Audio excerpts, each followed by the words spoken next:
Between 1847 and 1849, 17 members of the Fairchild family died across 3 Louisiana parishes under circumstances that baffled every physician who examined them. The symptoms were identical: violent tremors, blackened tongues, and a peculiar sweet smell that clung to their bedsheets for weeks after burial. Local authorities attributed the deaths to a mysterious fever, but Dr. Benjamin Cartwright of New Orleans wrote in his personal journal that the pattern defied every known disease. What terrified him most was a detail he never published. In each household, the family cook had disappeared exactly 3 days before the first symptom appeared. The Louisiana Territory Medical Board sealed Cartwright's findings in 1851, and they remained hidden in the New Orleans Public Library archives until a fire destroyed them in 1923. Before we continue with the story of the Fairchild plantation and the woman who brought an empire to its knees, I need you to do something. If you find yourself captivated by stories of forgotten American mysteries, hit that subscribe button and turn on notifications so you never miss our investigations into the darkest corners of history. Also, leave a comment telling us what state or city you're listening from. We love knowing where our audience connects with these tales. Now, let's discover what really happened on the banks of Bayou Teche. The truth behind those 17 deaths would not emerge until decades later, when an elderly woman named Celia made a confession on her deathbed in a Baton Rouge poorhouse, speaking words that would finally explain the dynasty's collapse. The Fairchild plantation sprawled across 1,200 acres along the western banks of Bayou Teche in St. Martin Parish, Louisiana. Established in 1809 by Colonel Richard Fairchild, a veteran of the Revolutionary War who had received the land as a military grant, the estate had grown into one of the most profitable sugar operations in the South. By 1847, the Fairchild name carried weight not just in Louisiana, but throughout the cotton and sugar markets of New Orleans, Memphis, and even as far north as Philadelphia. The main house stood 3 stories tall, built in the Greek Revival style that had become fashionable among wealthy planters. White columns supported a broad gallery that wrapped around the second floor, offering views of the cane fields that stretched toward the horizon like a green ocean. Inside, imported French wallpaper covered the walls, and crystal chandeliers from Boston hung in the dining room and ballroom. The Fairchilds entertained frequently, hosting other plantation families, merchants from New Orleans, and occasionally politicians who came seeking support and donations. By the late 1840s, the family had splintered into 3 branches, each controlling a separate plantation. The original Fairchild estate remained under the control of Thomas Fairchild, Colonel Richard's grandson, a stern man of 43 who had inherited his grandfather's business acumen, but none of his military bearing. Thomas ran his plantation with mechanical efficiency, keeping meticulous records of every bushel of sugar produced, every slave purchased, every penny spent on equipment or seed. His brother, William Fairchild, managed a smaller operation 15 miles south, near the town of New Iberia.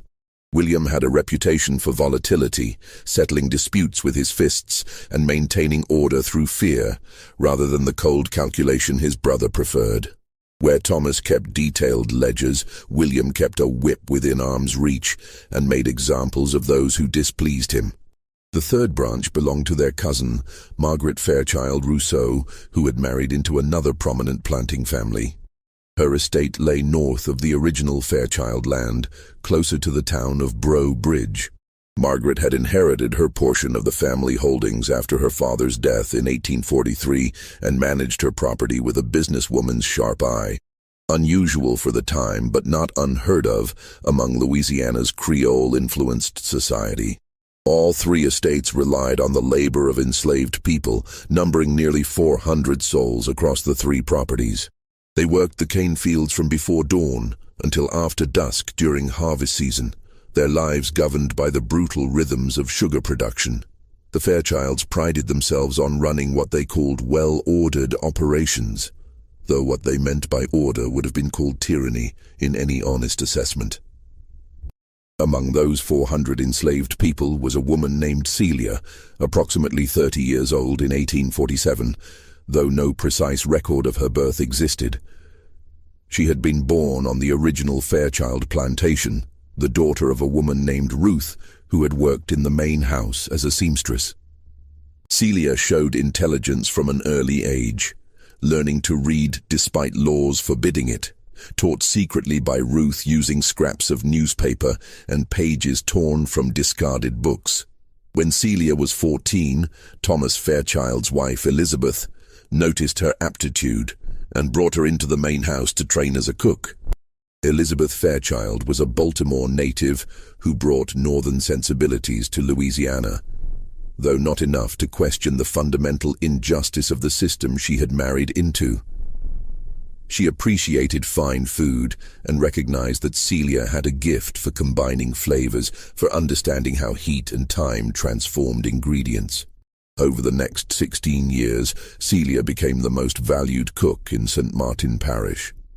She prepared elaborate French-influenced meals for the Fairchilds' dinner parties, mastered the art of preserving vegetables for winter, and created desserts that visiting guests praised effusively. Her reputation extended beyond the Fairchild estate. William Fairchild frequently borrowed Celia's services for his own entertainments, and Margaret Rousseau had offered to purchase her outright on 3 separate occasions, offers that Thomas Fairchild refused. But Celia's value came with a price. She had access to the main house, to the family's private spaces, to their conversations and secrets. She heard Thomas Fairchild discuss the sale of Sarah, a young woman who'd been Celia's childhood friend, to a plantation in Mississippi, separating her from her children without a moment's hesitation. She overheard William Fairchild boast about the punishment he had administered to a man named Joseph for the crime of learning to write. She saw Margaret Rousseau calculate profit margins while families were torn apart to balance her ledgers. More significantly, Celia had access to the plantation's stillroom, a small building behind the main house where medicines were prepared, where herbs hung drying from the rafters, and where the household's medical supplies were kept. Elizabeth Fairchild, who fancied herself knowledgeable about home remedies, maintained an extensive collection of substances both healing and harmful. Laudanum for pain, calomel for purging, ipecac for inducing vomiting, digitalis extracted from foxglove for heart conditions, and numerous other preparations common to 19th century medical practice. What Elizabeth did not know was that Celia had spent years studying these substances, learning their properties not from medical texts, but from careful observation and from knowledge passed down from older enslaved people who remembered African practices of healing and harm. She knew which plants growing wild along the bayou could cure fever and which could cause it. She understood dosages, timing, and the crucial importance of consistency. She also knew that suspicion would fall on her immediately if anything obvious happened. So she waited, and she watched, and she planned with a patience that came from living a life where patience was the only form of power available. The event that finally pushed Celia from observation to action occurred on a humid evening in early May of 1847. Thomas Fairchild had purchased a 12-year-old boy named Samuel from a trader passing through New Iberia. Samuel's mother, a woman named Anna who worked in the Fairchild laundry, had not seen her son in 3 years, not since he had been sold away as a child. By chance, by the cruel mathematics of the slave trade, he had been brought back to the same parish where his mother still lived. Anna had begged Thomas Fairchild to purchase her son, had offered to work additional hours, to take on any task, to do anything required. Fairchild had bought Samuel, not out of mercy but because he needed another field hand and the price was fair. For 3 weeks, Anna believed her prayers had been answered. She was allowed to see Samuel each evening after the work was done, to feed him, to tell him she had never stopped searching for him. Then William Fairchild visited his brother's estate to examine the new purchases, and he decided he wanted Samuel for his own operation. The boy was strong for his age, William observed, and would be useful in the harder labor required on his less mechanized plantation. Thomas agreed to the sale immediately. It was business, nothing more. Anna's screams when they took Samuel away could be heard across the entire plantation. She collapsed in the yard, clawing at the dirt, begging them to kill her instead. Thomas Fairchild ordered her locked in one of the slave quarters until she regained her composure, which he expected would take a day or two at most. Celia helped carry Anna to the quarters. She sat with her through the night while Anna wept, while she called out her son's name, while she eventually fell into an exhausted silence that was somehow worse than the screaming. Just before dawn, Anna looked at Celia with eyes that held nothing but emptiness and said 5 words, "There is no God here." Anna died 2 days later. The plantation physician, Dr. LeBlanc from New Iberia, attributed her death to heart failure brought on by excessive distress. He made this diagnosis without examining the body closely, signing the death certificate while standing in the doorway of the quarters, unwilling to enter the cramped, stifling space where Anna lay. Celia prepared Anna's body for burial, washing her and wrapping her in clean cloth. As she worked, she thought about the still room behind the main house, about the substances that Elizabeth Fairchild kept locked in a cabinet, but whose key hung on a hook that Celia knew the location of. She thought about Mary, her own daughter, 8 years old, who Thomas Fairchild had recently mentioned might be suitable for training as a house servant once she was a bit older. She thought about the 15 years she had spent perfecting recipes designed to please people who considered her property. That night, Celia made her decision. She would not run. Running meant abandoning her daughter, meant risking the dogs and the hunters and the advertisements that would be placed in the New Orleans newspapers. Running meant failure almost certainly, and even success meant living in fear forever. Instead, she would stay. She would cook. And she would begin to add something extra to the Fairchild family meals, something that would work slowly enough to avoid suspicion, that would seem like natural illness, that would allow her to move between the 3 estates as she had always done, her presence so ordinary that no one would think to question it. She would give them sweetness and death in equal measure, and she would watch them wonder why God had abandoned them. The first symptoms appeared on May 23, 1847, 3 weeks after Anna's burial. Elizabeth Fairchild complained of tremors in her hands during breakfast, a minor shake that caused her to set down her coffee cup more carefully than usual. Thomas Fairchild attributed it to nerves, perhaps exhaustion from the previous week's entertaining, when they had hosted a dinner party for 12 guests from New Orleans. Celia had prepared that dinner, a 7-course meal that had drawn compliments throughout the evening. The main course had been a duck confit with preserved cherries, a recipe Elizabeth particularly loved, one that Celia had perfected over years of refinement. She had served it herself, making sure each portion was properly arranged, making sure the sauce had exactly the right consistency. What no one at that dinner table could have known was that the preserved cherries contained something extra, something Celia had extracted through a careful process from the pits of wild cherries that grew along the bayou. The substance was prussic acid, though Celia would not have known it by that name. She knew only that cherry pits, when prepared in a specific way her mother had shown her years ago and warned her never to use, produced a powder that in very small amounts could be added to food without detection. The dosage was crucial. Too much, and the effect would be immediate and obvious, but tiny amounts delivered consistently over time would accumulate in the body slowly. The symptoms would seem like a mysterious illness, something that progressed gradually, that baffled physicians who looked for single causes rather than steady poisoning. Elizabeth's tremors worsened over the next week. By early June, she had difficulty holding a pen steady enough to write letters. Her handwriting, previously elegant and precise, became shaky and irregular. Dr. LeBlanc examined her and prescribed rest, along with laudanum for her nerves. He suggested she might be suffering from a nervous condition, perhaps brought on by the stress of managing a large household. Thomas Fairchild accepted this diagnosis, though he worried about his wife's condition. He instructed Celia to prepare lighter meals, broths, and easily digestible foods to help Elizabeth recover her strength. Celia complied, preparing chicken soup with herbs, beef broth with vegetables, all of it carefully made, all of it containing tiny additional ingredients that ensured Elizabeth's condition would not improve. By mid-June, Elizabeth had developed a new symptom, a blackening of her tongue that Dr. LeBlanc could not explain.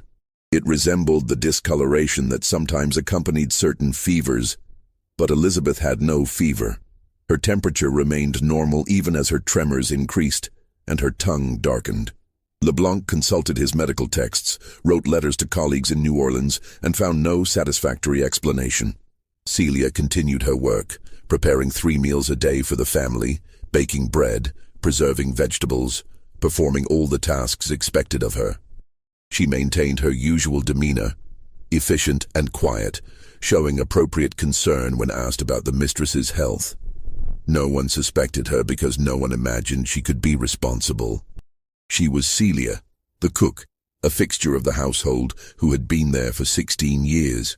What made her method particularly effective was that she varied her delivery. Sometimes she would prepare a meal for the entire family that contained her additions. Other times she would serve everyone clean food, but add something extra to Elizabeth's plate specifically, disguising it in sauces or gravies, where any slight bitterness would be overwhelmed by other flavors. She used the stillroom supplies cleverly, taking tiny amounts that would not be missed, replacing them with similar-looking substances so that Elizabeth's collection appeared untouched. Elizabeth Fairchild died on July 2, 1847, 40 days after her symptoms first appeared. The death certificate listed the cause as nervous fever with complications, a vague diagnosis that meant Dr. LeBlanc had no idea what had actually killed her. The funeral was well attended, with families from throughout the parish coming to pay respects to Thomas Fairchild and his 2 young sons. Celia helped prepare the funeral meal, as she had helped prepare hundreds of meals before it. She made baked ham with honey glaze, cornbread, green beans cooked with bacon, 3 different pies. The guests praised the food, as they always did, commenting that the Fairchild plantation would not be the same without Elizabeth's refined tastes and Celia's expert preparation. Thomas Fairchild grieved, as much as a man of his temperament could grieve. He had been fond of Elizabeth in his way, though his fondness had always been secondary to his business interests. Within a month, he began discussing with his brother and cousin the possibility of remarrying, as running a plantation household required a woman's oversight, or so conventional wisdom insisted. What Thomas and William and Margaret Fairchild did not know was that Elizabeth's death was only the beginning. Celia had started with the mistress because Elizabeth's death would seem most natural, most attributable to the vague nervous conditions that physicians blamed for numerous female ailments in that era. But her actual target was larger, more comprehensive. She intended to end the entire Fairchild dynasty, every member of the family who owned human beings, who calculated profit in terms of other people's suffering. She would do it slowly, carefully, moving between the 3 estates as she had always done, her presence so normal that no one would ever think to connect the dots between her visits and the illnesses that followed. In August of 1847, Thomas Fairchild asked Celia to help at his brother William's plantation during a dinner party William was hosting. This was a common request. Celia had cooked at William's estate dozens of times over the years, had become familiar with his kitchen, his supplies, his routines. She agreed immediately, as she always did, because refusing would have invited questions. She traveled the 15 miles to William's plantation in a wagon driven by Daniel, an elderly enslaved man who managed transportation between the estates. The journey took most of a day along rough roads that wound through cane fields and cypress swamps. They arrived in the late afternoon, and Celia immediately began preparing for the evening's meal. William Fairchild was hosting 6 other planters and their wives, a business dinner meant to discuss sugar prices and shipping arrangements for the upcoming harvest. Celia prepared roasted pork with apple chutney, rice with herbs, squash cooked in butter, and a molasses cake for dessert. The apple chutney was particularly well received, its sweetness balanced by a tang that the guests found refreshing in the humid Louisiana summer. What they could not taste, what they could never have detected, was the powder Celia had derived from oleander leaves that grew wild throughout the parish. Oleander was beautiful and deadly, producing white or pink flowers that people planted decoratively without understanding their toxicity. Celia had learned about oleander from an older woman named Ruth, the same Ruth who had taught her to read, who had told her stories about plants that looked harmless, but could stop a heart or paralyze muscles when prepared correctly. The symptoms from oleander poisoning were similar to those produced by cherry pit poison: tremors, confusion, irregular heartbeat, eventually death. But oleander worked differently, affected different systems in the body. By varying her methods, Celia created a pattern that looked like an epidemic of mysterious fever rather than deliberate poisoning. This strategy would prove brilliant in its simplicity. When multiple people fell ill with similar but not identical symptoms, physicians would look for a common disease, a contaminated water source, perhaps a miasma in the air. They would never imagine that someone was moving between households, carefully distributing death in precisely measured doses. But that level of sophistication came with a challenge. Celia needed to be patient. She needed to wait for symptoms to develop, to allow time to pass between incidents, to make everything seem natural and unconnected. This meant she would be living among the Fairchilds for months or potentially years, watching them slowly die, maintaining her role as the trusted cook who had served the family for nearly 2 decades.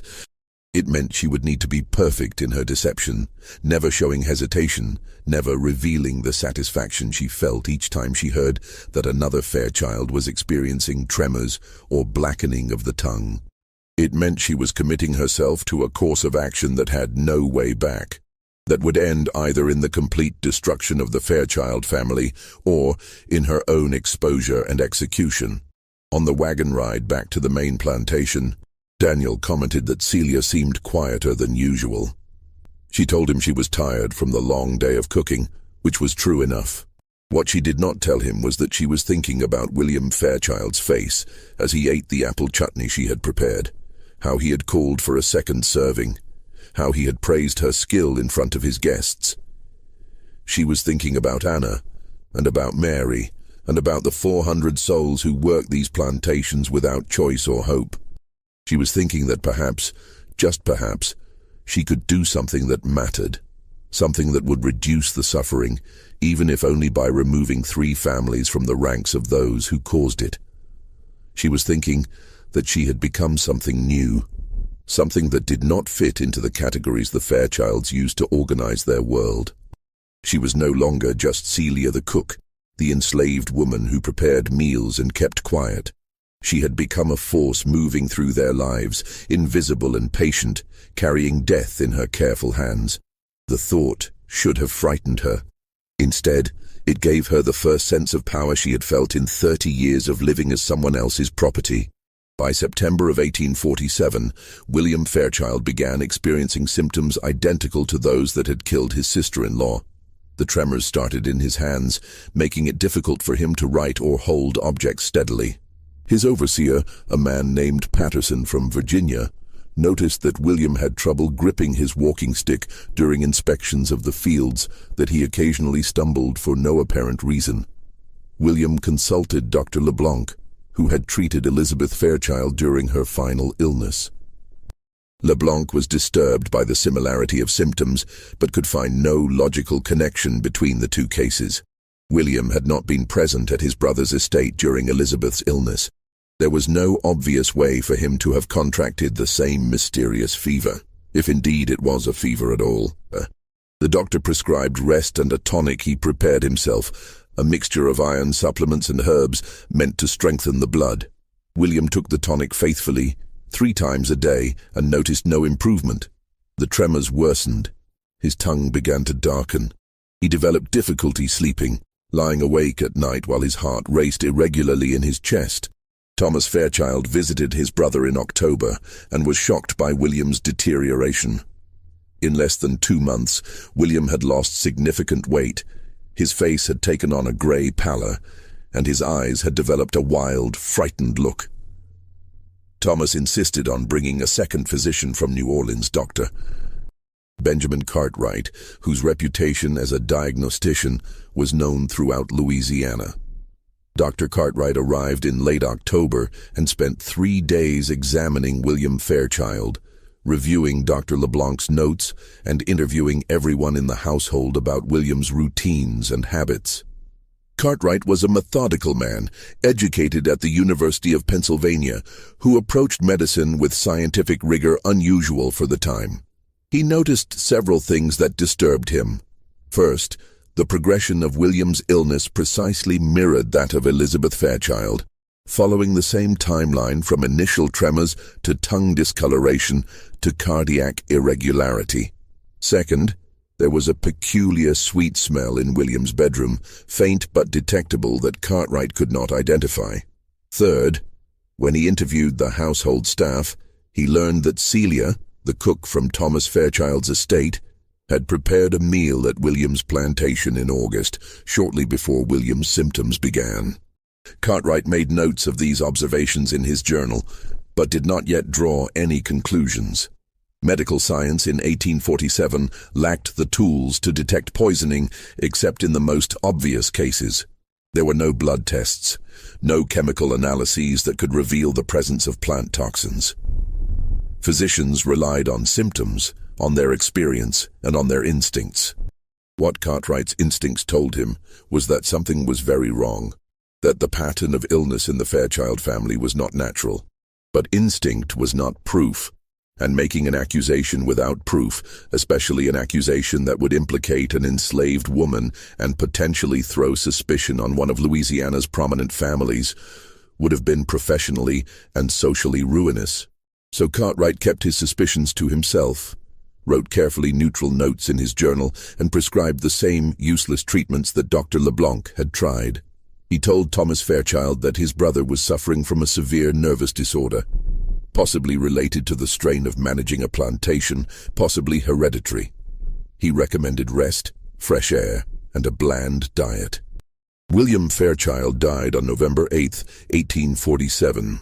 He was 40 years old. The death certificate listed the cause as nervous fever with cardiac complications, the same diagnosis that had been given for Elizabeth. Dr. Cartwright attended the funeral and observed the family carefully, noting how Thomas Fairchild seemed genuinely grief-stricken, how Margaret Rousseau appeared concerned but not surprised, how the enslaved people who served the meal worked with practiced efficiency. He noticed Celia particularly, the way she moved through the house with quiet competence, the way she seemed to anticipate needs before they were expressed. He noticed that she made no eye contact with anyone, that her expression remained neutral regardless of what was happening around her. It was a demeanor common among enslaved people, a survival mechanism that made them invisible to the whites they served. But something about Celia nagged at Cartwright's medical instincts. He could not articulate what bothered him, could not point to any specific behavior that was suspicious. There was simply something in the way she existed in that space, something that suggested she was aware of things she was not supposed to know. After the funeral, Cartwright returned to New Orleans and added more notes to his journal. He wrote about the pattern of deaths, about the shared symptoms, about the sweet smell he had detected in William's bedroom and now faintly noticed at William's funeral in the house where the body had been prepared. He wrote about Celia, though he did not name her, referring to her only as the cook who serves both households. Then he filed the journal away and tried to forget about the Fairchild family, because there was nothing he could do with his suspicions, nothing that would not create a scandal that could destroy his practice. In 1847 Louisiana, a physician who suggested that an enslaved woman might be systematically poisoning white families would be accused of inciting fear and rebellion, of giving dangerous ideas to people who were supposed to be kept ignorant and compliant. Cartwright's silence was the same silence that protected numerous injustices in the antebellum South, a wall of propriety and self-interest that made it easier to ignore uncomfortable truths than to confront them. He told himself he had no proof, which was technically accurate. But the deeper truth was that proof would have required him to see Celia as something other than property, as a person capable of sophisticated planning and execution, and that recognition would have undermined the entire social structure he lived within. Meanwhile, Celia continued her work. With William Fairchild dead, 2 of the 3 Fairchild estates were now without their primary masters. Thomas Fairchild took control of William's plantation, consolidating management while he searched for a buyer. This meant Celia was called upon more frequently to cook at both locations, to prepare meals for potential buyers, to maintain the appearance of normalcy, while Thomas conducted business. She moved between the 2 estates with practiced ease, carrying death in her preserves and powders, her presence so ordinary that no one thought to question it. She attended to every detail of her work, making sure the food was excellent, the presentation perfect, the flavors exactly what the Fairchilds and their guests expected. In December of 1847, Thomas Fairchild announced his engagement to a widow from Natchez named Caroline Hendricks. The wedding would take place in the spring of 1848, and Thomas asked Celia to begin planning an elaborate wedding feast for 100 guests. It would be the social event of the season in St. Martin Parish, an opportunity for Thomas to demonstrate that despite his recent losses, the Fairchild name still commanded respect and resources. Celia agreed to prepare the wedding feast, accepting the assignment with the same quiet competence she brought to every task. She began making lists of ingredients, planning courses, calculating quantities. She thought about how many people would eat her food at that wedding, how many of them were planters like the Fairchilds, how many of them participated in the same system of human commodification. She thought about Anna and Samuel, separated forever. She thought about Mary, her daughter, who would grow up enslaved unless something fundamental changed. She thought about the 400 souls working the Fairchild plantations and the thousands more working plantations throughout Louisiana, their lives measured in bushels of sugar and bales of cotton. And she thought about prussic acid and oleander, about the ways different poisons worked in the human body, about dosages and timing, and the sweet smell that apparently lingered after death, though she had not known about that smell until she overheard Dr. Cartwright mentioning it to Dr. LeBlanc in a conversation she was not supposed to hear. The wedding feast would be her masterpiece, she decided. It would be the culmination of 16 years of perfecting her craft, of learning to combine flavors in ways that delighted and satisfied.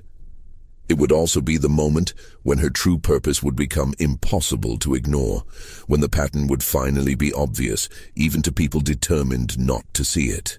But first, she needed to deal with Margaret Rousseau, the 3rd branch of the Fairchild dynasty, the woman who managed her plantation with mathematical precision and who had tried 3 times to purchase Celia outright because she recognized valuable property when she saw it. Margaret had invited Celia to her estate in January to prepare a dinner for the parish council, a gathering of the 12 men who controlled local government and who held significant economic power throughout St. Martin Parish. It was an opportunity Celia had been waiting for, a chance to address not just the Fairchild family, but the broader structure of power they represented. She began planning the menu for that dinner with the same care she brought to all her work, selecting recipes that would showcase her skills, that would leave the guests satisfied and impressed. She thought about proportions and timing, about which substances would work best for a large group, about how to ensure that every dish would carry exactly what she intended. As she worked, preparing and testing recipes in the still room behind the main house where Elizabeth Fairchild's collection of medicines and poisons remained largely untouched, Celia felt something she had not felt since she was a child. She felt like herself. Not Celia the cook, not Celia the slave, but Celia the person, the woman who made choices and accepted their consequences. If you are captivated by this story and wondering what happened next at Margaret Rousseau's dinner, show your support by hitting that like button. The events that unfolded at that parish council meeting would change the course of Louisiana history in ways no one could have predicted. Share this video with someone who loves historical mysteries, and let's continue this journey together. Drop a comment with your theories about what you think Celia did next. The January dinner at Margaret Rousseau's plantation would become the event that finally made the pattern impossible to ignore, that would force people like Dr. Cartwright to confront what they had been avoiding, that would begin the unraveling of Celia's carefully constructed plan. Margaret Fairchild Rousseau's estate, located north of Breaux Bridge along Bayou Teche, represented the third pillar of the Fairchild Empire. Unlike her cousins Thomas and William, Margaret had inherited her property through her father rather than building it herself, and she managed it with a precision that surprised and sometimes unsettled the men who did business with her. She kept detailed account books, personally inspected every aspect of her operation, and made decisions based on profit margins rather than tradition or sentiment. Her husband, Philippe Rousseau, had died in a riding accident in 1845, leaving Margaret a widow at 38 with no children. Rather than remarrying or selling the plantation as many expected, she had taken full control of the operation and proceeded to run it more efficiently than Philippe ever had. She modernized equipment, negotiated better prices for her sugar, and reduced waste to levels that made other planters quietly envious. This efficiency extended to how she treated the 130 enslaved people who worked her land. Margaret was not cruel in the way William Fairchild had been, not given to random violence or theatrical displays of power. Instead, she was coldly practical. She calculated the minimum food necessary to keep people working, the optimal balance between punishment and productivity, the precise value of every human being she owned, down to the dollar and cent. In some ways, this made her more dangerous than someone like William, whose cruelty was at least comprehensible as human weakness. Margaret's approach reduced people to numbers in her ledger, to assets that could be optimized like any other resource. She saw nothing wrong with this because she genuinely believed she was being rational, even humane, by avoiding unnecessary violence in favor of systematic efficiency. When Margaret invited Celia to prepare the parish council dinner in January of 1848, she specified exactly what she wanted: a meal impressive enough to demonstrate her hospitality and wealth, but not so extravagant as to seem wasteful. The parish council would be making decisions about road improvements and tax assessments, and Margaret wanted to ensure they remembered her cooperation and generosity. Celia arrived at the Rousseau plantation on January 14th, traveling with Daniel in the same wagon that had carried her to William's estate months earlier. The journey took a full day, the roads made difficult by recent rains that had turned them into channels of thick mud. They arrived in the late afternoon, and Celia immediately began surveying Margaret's kitchen and supplies. The Rousseau kitchen was well equipped but strictly organized, everything in its place, nothing wasted or excessive. Margaret's cook, an older woman named Hattie, who had worked on the estate for 40 years, showed Celia where ingredients were stored, which pots and pans to use, where the herbs and spices were kept. Hattie was friendly but cautious, aware that Margaret monitored the kitchen supplies carefully and would notice if anything was missing or misused. This presented Celia with a challenge she had not faced at Thomas or William's plantations. At the main Fairchild estate, she had access to Elizabeth's still room and could take what she needed without close oversight. At William's estate, the general disorganization had made it easy to work unnoticed. But Margaret's precision meant every item was accounted for, every ingredient tracked. Celia adapted by bringing her own supplies, telling Hattie that she preferred to use specific herbs and spices from the main Fairchild estate because she was familiar with their quality and freshness. This was plausible enough that Hattie accepted the explanation without question. Celia unpacked her basket in a corner of the kitchen, arranging small cloth bags and glass bottles on a shelf, all of them labeled with common ingredients: black pepper, cinnamon, dried thyme, vanilla extract. The labels were accurate as far as they went. What they did not mention were the additional contents, the powders and tinctures Celia had carefully prepared and mixed into the labeled spices. She had learned over months of practice that disguising her additives within ordinary seasonings was safer than trying to add them separately to finished dishes. This way, she could season food normally, her movements would look routine, and anyone watching would see exactly what they expected to see. The parish council dinner was scheduled for January 18th. Margaret had invited 12 council members and their wives, a gathering of 24 people who represented the political and economic power structure of St. Martin Parish. These were the men who decided which roads would be maintained, which neighborhoods would receive improvements, which complaints would be heard, and which ignored. They were also, without exception, plantation owners or merchants who profited from the plantation economy. Celia spent 3 days preparing for the dinner, working alongside Hattie to create a meal that would meet Margaret's exacting standards. The menu included oyster soup, roasted duck with orange glaze, rice with mushrooms, green beans in butter sauce, fresh bread, and 3 different pies for dessert. Each course required hours of preparation, the duck alone needing to be cleaned, seasoned, and roasted for precise amounts of time to achieve the proper texture and flavor. As she worked, Celia paid attention to the conversations happening around her. Margaret met with the council members in her office during the days leading up to the dinner, discussing the agenda for the upcoming meeting. Celia, working in the kitchen which was adjacent to the office, could hear fragments of these conversations through the thin walls. She heard them discuss a petition from free people of color in Bow Bridge requesting permission to establish a school. The council rejected it unanimously, with one member commenting that educated Negroes were a threat to social order. She heard them discuss a report of slave unrest on a neighboring plantation, agreeing to increase patrols and warning each other to watch for signs of discontent among their own workforce. She heard them discuss business casually, mentioning profits and losses, complaining about the cost of cotton, celebrating the high price of sugar. She heard them discuss human beings in the same tone they discussed livestock or equipment, as things that could be bought or sold or worked harder if properly motivated. And she thought about the dinner she was preparing, about how carefully she had measured the additives in her spice jars, about how she had calculated dosages based on the number of guests expected. She thought about how these 24 people were not just individuals, but representatives of a system, nodes in a network of power that extended far beyond St. Martin Parish.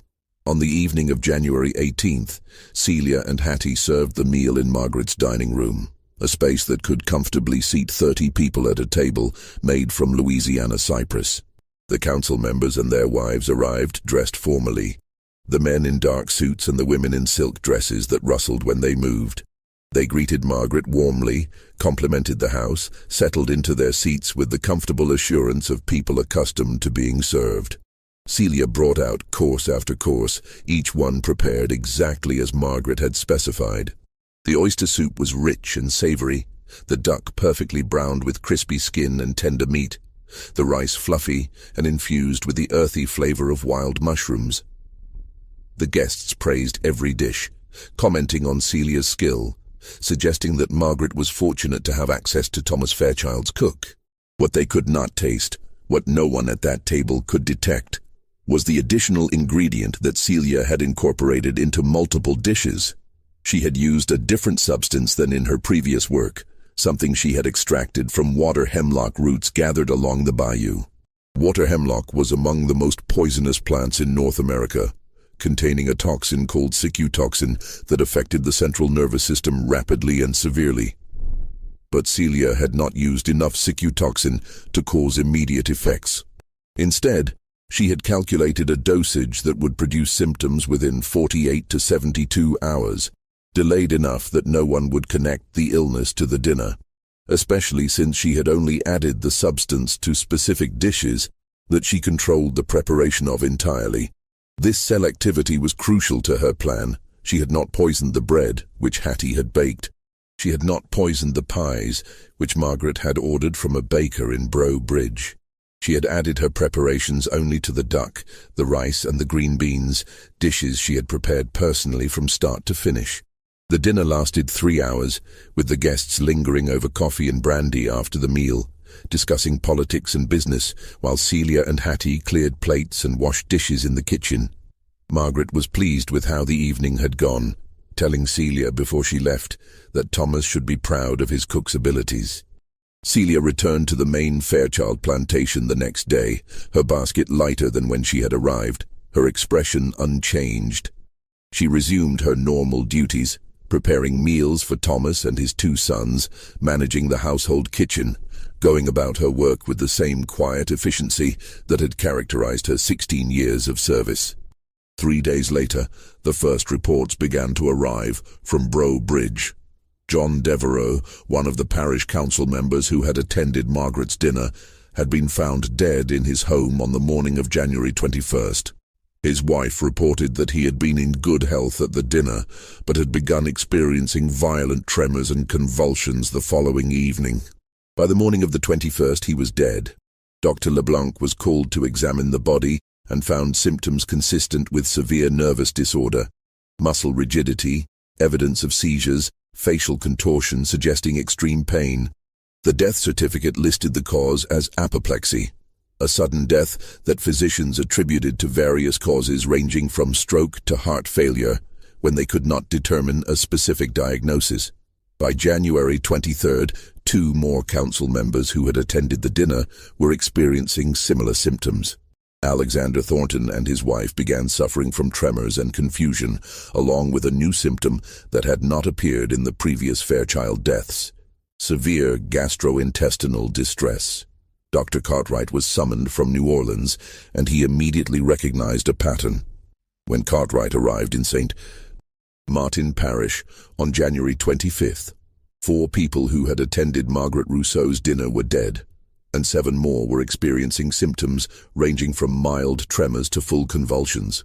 This was no longer a mysterious fever that could be explained away as coincidence or hereditary weakness. This was an epidemic, or something that looked like an epidemic, concentrated entirely among people who had eaten a specific meal. Cartwright interviewed Margaret extensively, asking detailed questions about the dinner, the preparation, the sources of ingredients. Margaret provided her account books, showing exactly what had been purchased and from whom.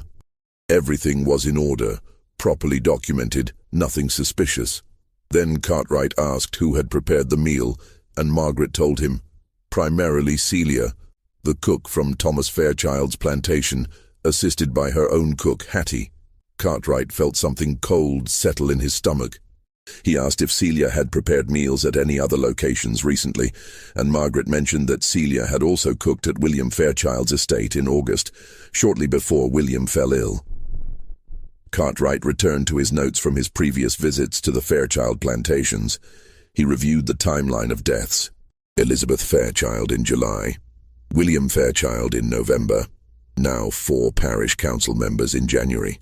He noted that Celia had been present at the Fairchild estate throughout Elizabeth's illness, had prepared a meal at William's plantation before his symptoms began, and had prepared the dinner that preceded the council members' deaths.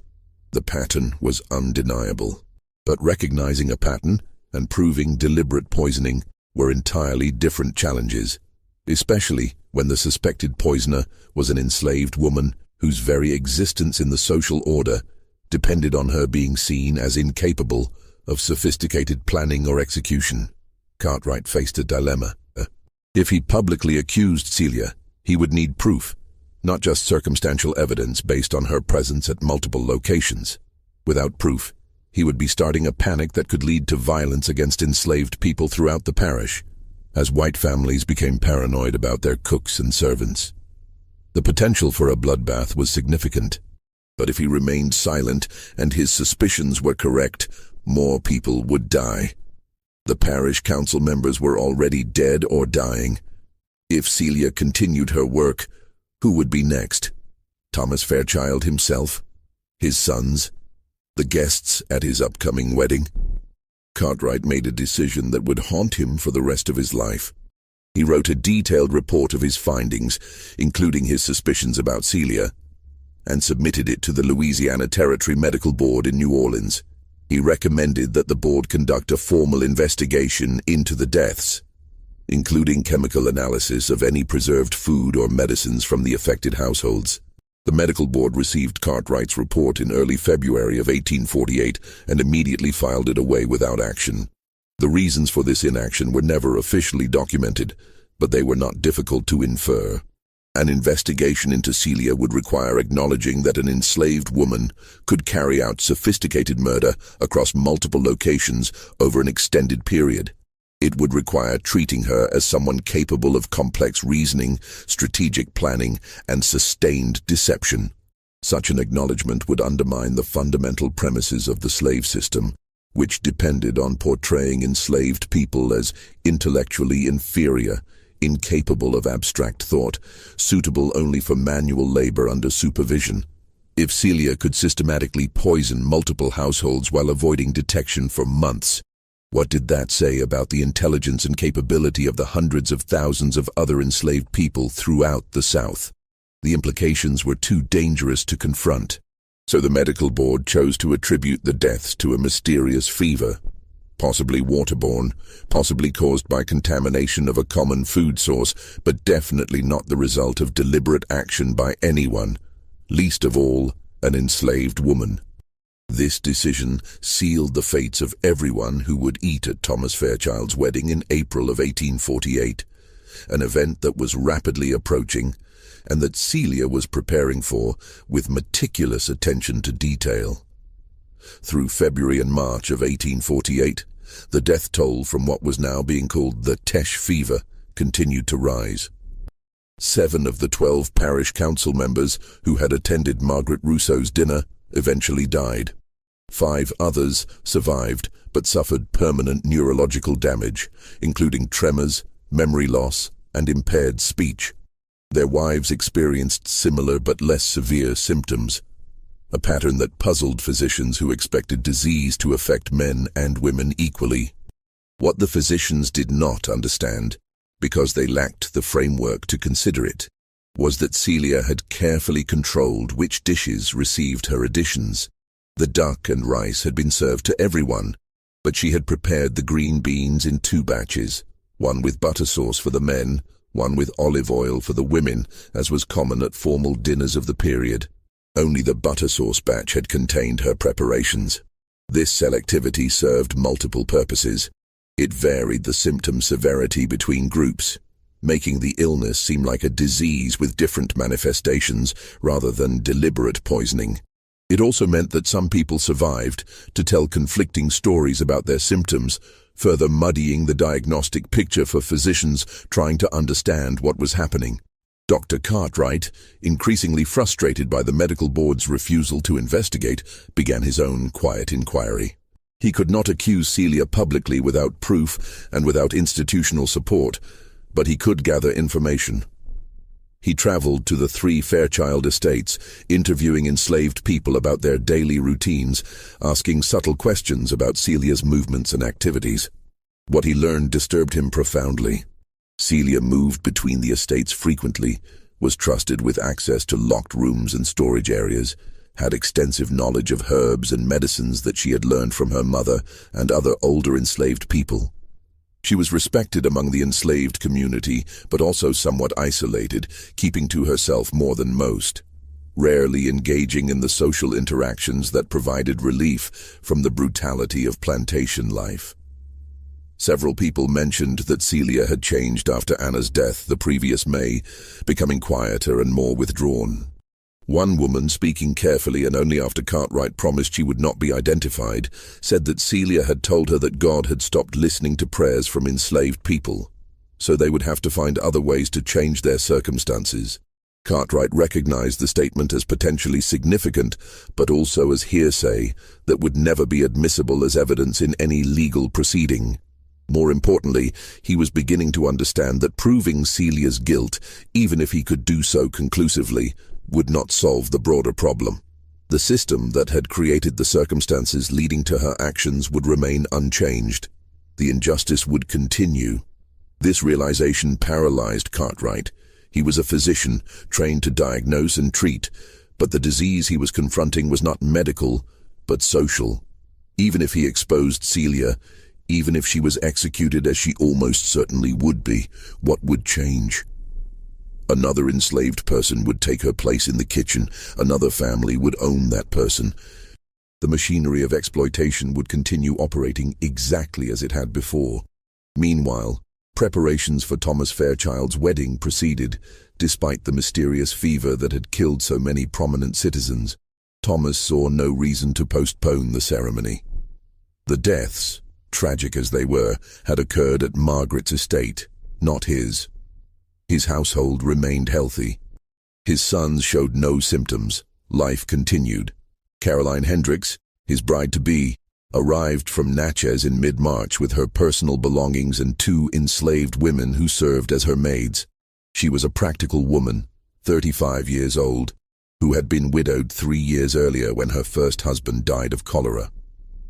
She brought a modest dowry and valuable social connections throughout Mississippi and Louisiana. The marriage was financially advantageous for both parties and personally suitable, though not romantic in any conventional sense.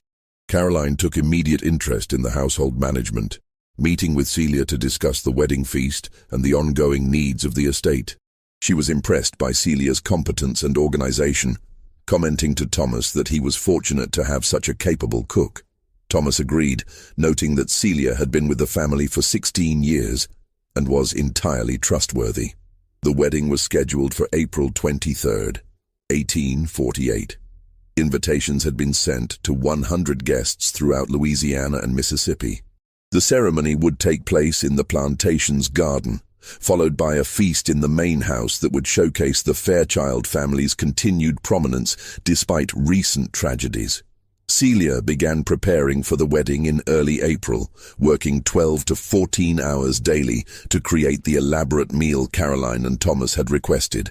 The menu included crawfish bisque, roasted venison with cranberry compote, ham glazed with honey and cloves, 3 types of vegetables, fresh bread, and a towering wedding cake that would require 3 days to construct properly.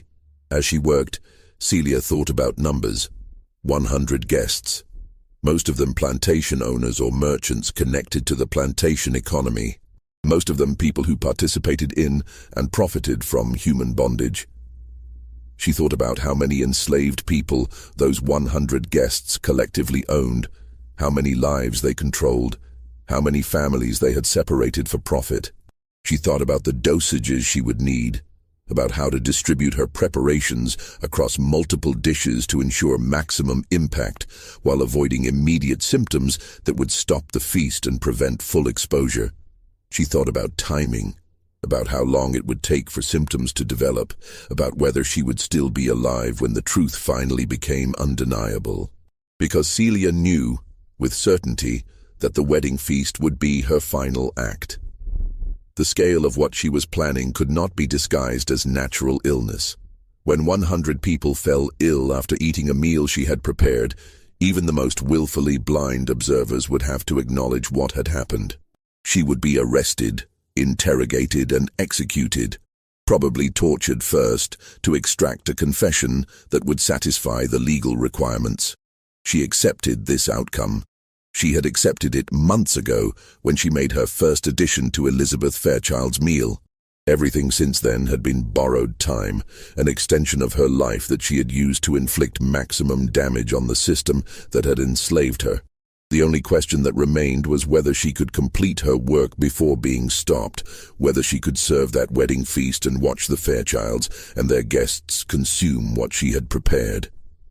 After that, her fate did not matter. But fate, in the form of Dr. Benjamin Cartwright, intervened in an unexpected way. On April 10th, 13 days before the wedding, Cartwright arrived at the Fairchild plantation unannounced. He asked to speak with Thomas privately, and the 2 men met in Thomas's study while Celia served them coffee. Cartwright waited until Celia left the room, then spoke bluntly. He told Thomas that he believed the mysterious fever was not a fever at all, but poisoning, delivered deliberately through food. He explained his reasoning, the pattern of deaths, the common presence of Celia at each location where illness occurred. He showed Thomas his medical notes, the timeline he had constructed, the probability calculations that made coincidence implausible. Thomas Fairchild listened to this explanation with growing horror. not because he immediately believed it, but because he understood the implications if it were true. If Celia had poisoned his wife, his brother, the parish council members, then she had done so while living in his household, serving his family, preparing every meal they ate. The violation was not just criminal but intimate, a betrayal of the trust that the entire social system depended upon. But Thomas was also a practical man, and he asked Cartwright the one question that mattered. Did he have proof? Cartwright admitted he did not in any legal sense. The evidence was circumstantial, based on patterns and probability, rather than physical evidence or confession. Moreover, Cartwright said, the medical board had refused to investigate, and local authorities were unlikely to act on accusation alone, especially given the social complications involved. Thomas considered this information carefully. He could dismiss Cartwright's warning, continue with the wedding as planned, and hope the physician was wrong. Or he could take precautions, even without proof, to protect his guests and his family. After a long silence, Thomas made a decision that likely saved dozens of lives. He told Cartwright he would postpone the wedding, citing concerns about the mysterious fever and the appropriateness of large gatherings during what appeared to be an epidemic. He would send Celia away from the estate, not as punishment but as a precautionary measure, perhaps loaning her to Margaret Rousseau, whose household had been so devastated by illness that extra help was needed. Cartwright suggested a different approach. If Thomas wanted to know the truth, he said, there was a way to test it. Keep Celia at the estate but restrict her access to food preparation. Have other cooks prepare the family meals for 2 weeks. If everyone remained healthy, that would suggest Celia was not responsible. If suspicions persisted, Thomas could take further action. Thomas agreed to this plan. That evening, he informed Celia that he was temporarily reassigning her duties. She would assist with other household tasks, but would not prepare meals for the family. He explained that he wanted to give her a rest before the wedding preparations resumed, a plausible explanation that Celia accepted without visible reaction. But inwardly, Celia understood exactly what was happening. Someone, probably the physician from New Orleans who had been asking questions, had connected her to the deaths. She had been discovered, or at least suspected, and her access to the one tool she had been using for 10 months had been cut off. She felt a curious mixture of disappointment and relief. Disappointment that she would not complete what she had started, that the wedding feast would not happen as planned, that the Fairchild dynasty would survive her efforts, but also relief that the constant vigilance required to maintain her deception was over, that she would no longer need to calculate dosages and watch for symptoms and wonder if each meal would be her last before discovery. For 2 weeks, Celia performed other household duties while 2 cooks from a neighboring plantation prepared the Fairchild family meals. Thomas, his sons, and Caroline remained healthy. No tremors developed, no tongues darkened. The absence of symptoms was not proof of Celia's guilt, but it was certainly suggestive, and Thomas found himself watching Celia differently, seeing not the familiar cook who had served his family for 16 years, but a stranger whose thoughts and motivations he had never understood. Just when Thomas Fairchild thought he had avoided disaster, everything accelerated toward an ending that no one had predicted. If you have been gripped by this story and want to know what happened when the truth finally emerged, make sure you are subscribed and have notifications turned on. What unfolded in the final days of April 1848 would become one of the most controversial episodes in Louisiana history, a case that authorities tried desperately to suppress, but that eventually became impossible to hide. Hit that like button if this story has kept you on the edge of your seat. On April 20th, 3 days before the postponed wedding was supposed to have occurred, Margaret Fairchild Rousseau died in her sleep at her plantation near Breaux Bridge. She was 41 years old and had shown no symptoms of illness before retiring to bed the previous evening. Her cook, Hattie, found her the next morning and immediately sent for Dr. LeBlanc. LeBlanc examined the body and found the now familiar signs: facial contortion suggesting pain, rigidity in the limbs, the faint, sweet smell that seemed to accompany these mysterious deaths. He wrote another vague diagnosis on the death certificate: sudden apoplexy. But privately, he contacted Dr. Cartwright and told him that Margaret's death fit the pattern exactly. Cartwright traveled to the Rousseau plantation and conducted his own examination. Margaret had eaten dinner the previous evening with two neighbors who had come to discuss a business matter. Both neighbors were experiencing mild tremors and nausea, but nothing as severe as Margaret's fatal reaction. Cartwright questioned Hattie extensively about the meal preparation and learned something that made his blood run cold. Celia had visited the Rousseau plantation 3 days earlier, on April 17th.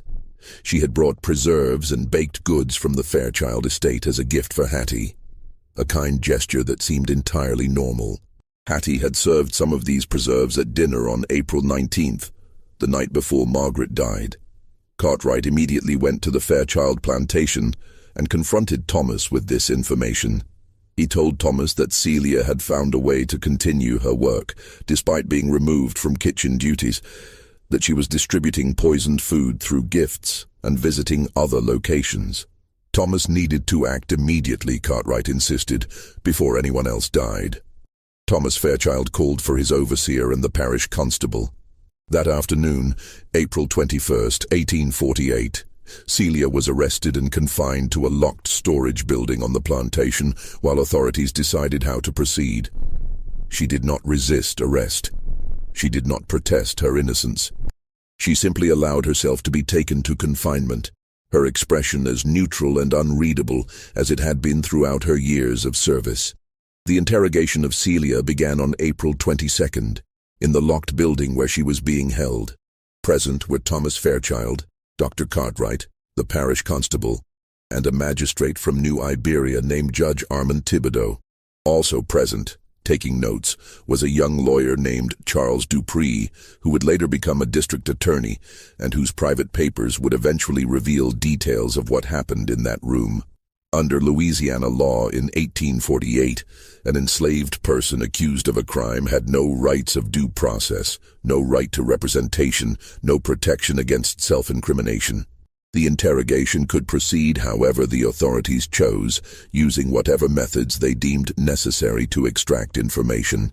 The purpose was not to determine guilt through a fair proceeding, but to extract a confession that would satisfy legal formalities before carrying out punishment. But something unexpected happened in that interrogation room. Celia, rather than denying the accusations or remaining silent or begging for mercy, did something that shocked everyone present.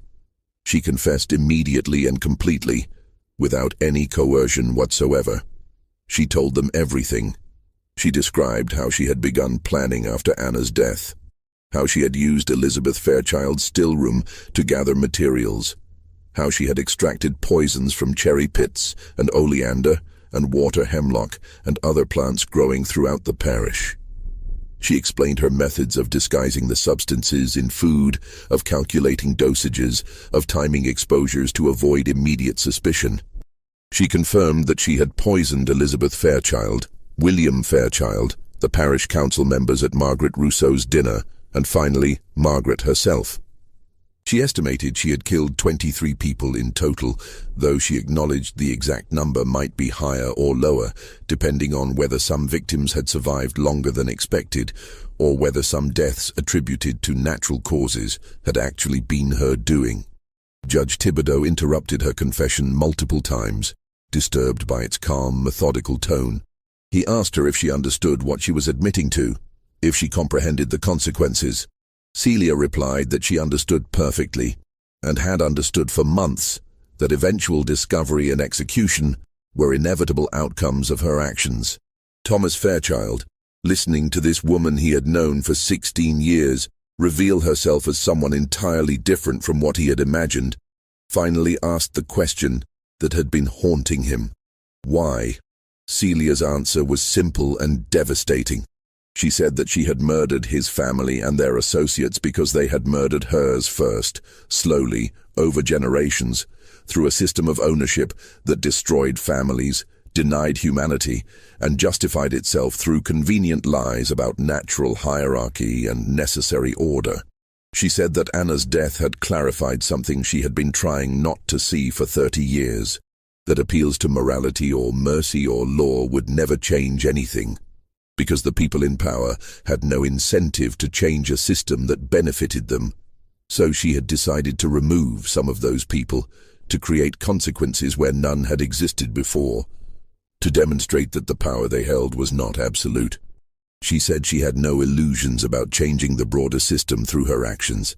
She knew 23 deaths would not end slavery, would not reform plantation society, would likely not even make most people question the fundamental premises of their world.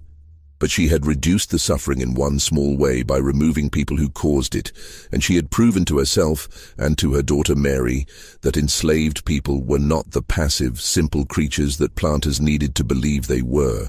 This confession, delivered in clear, precise language that demonstrated intelligence and education that Celia was not supposed to possess, created an immediate crisis for everyone in that room.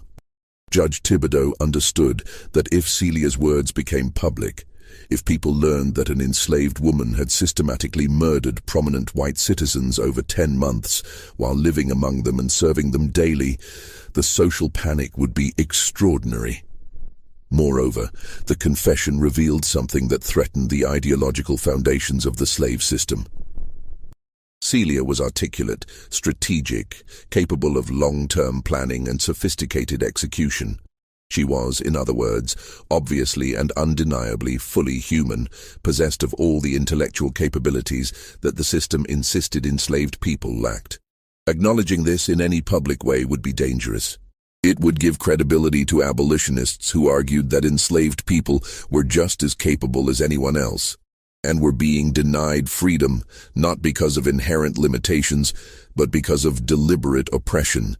It would make other enslaved people dangerous in white imagination, transforming them from controllable laborers into potential threats who might be planning similar actions. Judge Thibodeau made a decision that prioritized social stability over justice or truth. He declared that Celia's confession would be sealed, that she would be executed quickly and quietly without a public trial, and that the official explanation for the deaths would remain the mysterious fever that had been cited on death certificates. The medical board's investigation, such as it was, would be closed without findings. Dr. Cartwright protested this decision, arguing that the truth should be documented even if it was not made public, that medical knowledge would benefit from understanding how the poisoning had been carried out. Thibodeau overruled him, stating that the risk of the information spreading outweighed any potential benefits. Charles Dupré, the young lawyer taking notes, later wrote in his private papers that he had never felt more disgusted by the legal system he had chosen to serve. He described watching Celia face her executioners with more dignity than they possessed, seeing her condemned not just for her crimes but for demonstrating capabilities she was not supposed to have, witnessing justice perverted to protect a social order that called itself civilized while operating through systematic brutality. Celia was hanged on April 25, 1848, in a private execution attended only by the necessary officials and a priest who offered last rites that she declined. Her last words, according to Dupré's notes, were directed at Thomas Fairchild. "You will remember me every time you eat." Her body was buried in an unmarked grave on the Fairchild plantation, location unrecorded, her name absent from the death register. The official record stated simply that a female slave had died of fever, same as the others. The Fairchild dynasty did not survive Celia's campaign. Thomas Fairchild postponed his wedding to Caroline Hendricks indefinitely, then eventually cancelled it entirely when Caroline decided to return to Natchez. The association with so many mysterious deaths had made the Fairchild name socially toxic, a liability rather than an asset in business dealings. Thomas sold the original plantation in 1849 to a consortium of investors from New Orleans who had no connection to the previous ownership. He moved to Texas with his 2 sons, started a small ranch, and lived quietly until his death from pneumonia in 1859. His sons both died during the Civil War, fighting for the Confederacy, ending the Fairchild bloodline entirely. William Fairchild's plantation was sold at auction after his death, broken up into smaller parcels that were purchased by various buyers. Margaret Rousseau's estate suffered the same fate, divided and sold to settle debts and legal claims. By 1850, less than 3 years after Celia had begun her work, all 3 Fairchild properties had new owners, and the family name had disappeared from St. Martin Parish records. Dr. Benjamin Cartwright continued practicing medicine in New Orleans but never spoke publicly about the Fairchild case. His journal, containing his suspicions and observations, was donated to the Louisiana Territory Medical Board after his death in 1862, where it remained in archives until destroyed by fire in 1923. The few fragments that survived were insufficient to reconstruct his full account. Charles Dupree, the lawyer who had witnessed Celia's interrogation, kept his private papers secret throughout his life. After his death in 1901, his daughter found them while settling his estate. She read his account of the case and was disturbed enough by what she learned that she donated the papers to a historical society in Baton Rouge, with instructions that they not be opened until 1950. When researchers finally examined Dupree's papers in the 1950s, they found his detailed notes about Celia's confession, his description of the investigation and cover-up, his personal reflections on justice and complicity. His account was the only surviving documentation of what had actually happened in St. Martin Parish in 1847 and 48. Modern historians have debated the case, some questioning whether Dupree's account might have been exaggerated or fabricated, others pointing out that the pattern of deaths he described matches records from the period, even though official explanations attributed them to disease. Chemical analysis of the deaths is impossible since no preserved tissue exists, but toxicologists have confirmed that Celia's described methods would have worked exactly as she claimed, producing the symptoms that physicians documented. The case has become a controversial episode in Louisiana history, studied by scholars of slavery, resistance, and social systems. Some view Celia as a murderer who killed innocent people. Others see her as someone pushed to extreme action by an evil system, someone who used the only tools available to her to fight back against people who were actively participating in her oppression. What is not debatable is that Celia existed, that she was enslaved on the Fairchild plantation, and that she possessed intelligence and capability that the system was designed to deny. Whether she committed the murders she confessed to, whether her confession was coerced despite Dupree's claim that it was voluntary, whether the authorities fabricated parts or all of her story to justify an execution they had already decided to carry out, remains uncertain. What is certain is that 23 people died in St. Martin Parish between May of 1847 and April of 1848. That the deaths followed a pattern that physicians could not explain, and that the explanations offered at the time were deliberately vague to avoid uncomfortable questions about security, trust, and the capabilities of the people that society claimed to have under control.